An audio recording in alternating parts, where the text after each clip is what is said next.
चतुर किसान। एक छोटे से गांव में रामू नाम का एक किसान रहता था। गांव के अन्य किसानों की तरह रामू भी मेहनती था। वह साल भर कड़ी मेहनत करता था, लेकिन उसे कभी भी अच्छी फसल नहीं होती थी। हर साल बारिश कम होने या फिर किसी न किसी वजह से उसकी फसल बर्बाद हो जाती थी। इस वजह से रामू और उसका परिवार हमेशा गरीबी में जकड़ा रहता था।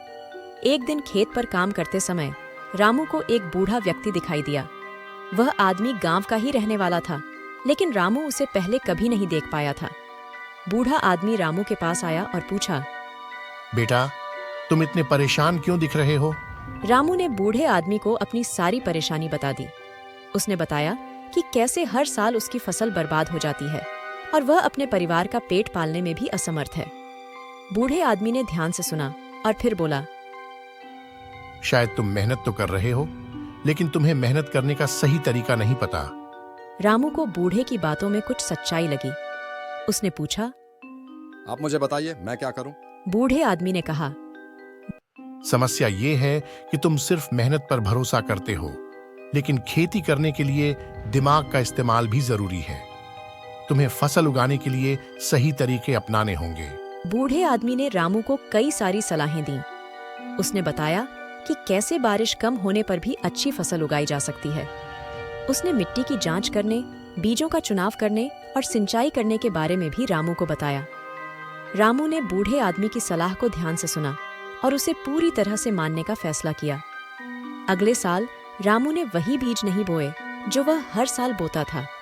उसने बूढ़े आदमी की सलाह के अनुसार सूखे के लिए उपयुक्त बीज चुने। उसने खेत की मिट्टी की जांच की और उसी के अनुसार खाद का इस्तेमाल किया। सिंचाई के लिए उसने नहर के पानी पर निर्भर रहने के बजाय तालाब का पानी इस्तेमाल करने की तरकीब निकाली। रामू की मेहनत और चतुराई रंग लाई। उस साल बारिश कम हुई, लेकिन रामू की फसल हरी भरी हो गई। गांव के अन्य किसानों की फसल सूख गई, लेकिन रामू के खेत में लहलहाती फसल देखकर सभी हैरान रह गए। जब फसल कटने का समय आया तो रामू को बहुत अच्छी फसल मिली। उसने अनाज बेचकर अच्छा मुनाफा कमाया। अब वह अपने परिवार का पालन पोषण अच्छे से कर सकता था। गांव के अन्य किसान रामू से फसल उगाने का तरीका सीखने आए। रामू ने खुशी खुशी उन्हें सारी जानकारी दी। धीरे धीरे गांव के सभी किसानों ने रामू की तरह खेती करना शुरू कर दिया। अब गांव में हर साल अच्छी फसल होती थी। रामू गांव का सबसे सफल किसान बन गया। सभी उसकी चतुराई और मेहनत की तारीफ करते थे। यह कहानी हमें सिखाती है कि सिर्फ मेहनत करना ही काफी नहीं है। सफलता पाने के लिए दिमाग का इस्तेमाल और नई चीजें सीखने की भी जरूरत होती है।